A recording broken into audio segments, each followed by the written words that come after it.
برادر عزیز ما گفتند که درباره شیخ مدنی چی نظر دارید؟ بسیاری ها میگویند که یک شخص تکفیری و استخباراتی است. خب برادر محترم، درباره شیخ ابو محمد مدنی باید بگویم که یک عالم ربانی، یک دعوتگر ماشاءالله حقانی است. الله حفاظتش بکنه. به خاطر الله سبحانه و تعالی این دعوتگر دوست داریم.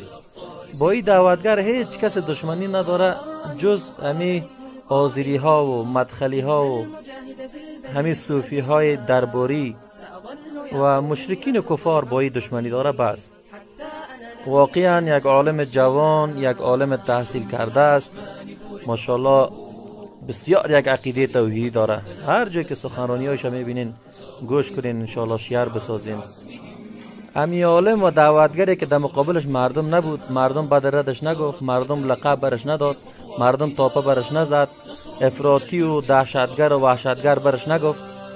امی سر امی توری ملا و علما یک چلیپای بکشین، نه ویدیوهایشان گوش کنین، نه درسهایشان گوش کنین، اصلا وقتتان ضایع نکنین.